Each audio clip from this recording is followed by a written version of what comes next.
Assalamualaikum warahmatullahi wabarakatuh. Om Swastiastu dan selamat pagi. Ya anak-anak, hari ini kita akan belajar ya tema 1 ya, organ gerak hewan dan manusia. Subtema 2, manusia dan lingkungan ya, dengan pembelajaran 1, 2, dan 3 ya. Sebelum itu marilah kita berdoa sesuai dengan agama kita masing-masing. Berdoa dimulai. Berdoa selesai. Nah, sekarang marilah kita mengamati gambar di atas ya. Ya, pertanyaan pertama, peristiwa atau objek apakah yang nampak pada kedua gambar di atas? Ya, yang pertama itu ada anak bersepeda. Yang kedua, orang bermotor. Menurut pendapatmu, aktivitas pada gambar manakah yang menyehatkan? Ya, tentunya yang bersepeda ya. Karena dengan bersepeda, semua organ gerak yang ada di tubuh dapat bergerak sebagaimana mestinya. Oke, kemudian benarkah aktivitas manusia seperti bersepeda, berjalan, berlari, dan lain-lainnya sangat dipengaruhi oleh kerja organ gerak manusia? Ya, tentu benar ya.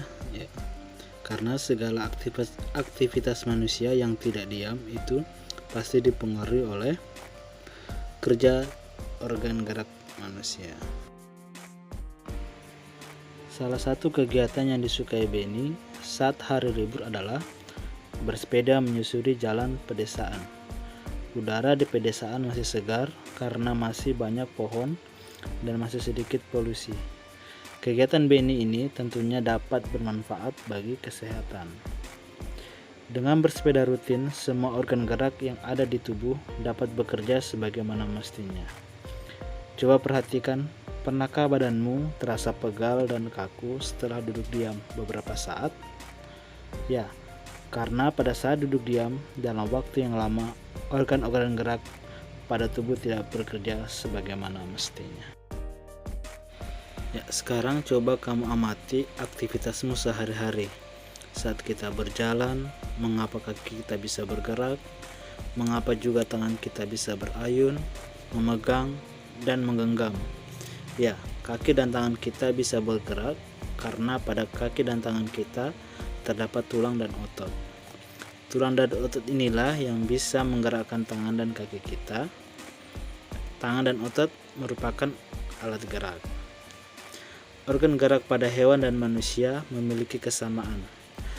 Alat-alat gerak yang digunakan pada manusia dan hewan ada dua macam, yaitu alat gerak pasif berupa tulang dan alat gerak aktif berupa otot. Kedua alat gerak ini akan bekerja sama dalam melakukan pergerakan, sehingga membentuk suatu sistem yang disebut sistem gerak. Oke, berikutnya kita akan mengamati kerangka manusia ya, yang disusun oleh tulang-tulang manusia ya. Yang pertama itu ada tulang tengkorak, kemudian rahang bawah, tulang selangka, tulang leher, tulang belikat, tulang dada, tulang belakang, tulang panggul, tulang pengumpil, tulang hasta, tulang telapak, tulang jari tangan, tulang paha, tulang tempurung lutut, tulang kering, tulang betis, dan tulang pergelangan kaki. Indonesia merupakan bangsa yang dikaruniai Tuhan dengan sumber daya alam yang sangat beragam dan melimpah, mulai dari keragaman potensi alamnya sampai keadaan penduduknya. Sudahkah semua itu dimanfaatkan secara bertanggung jawab? Jumlah penduduk Indonesia sekarang ini sekitar 254 juta jiwa. Penduduk tersebut tersebar di 13.466 pulau yang ada di Indonesia menurut Kepala Badan Informasi Geospasial.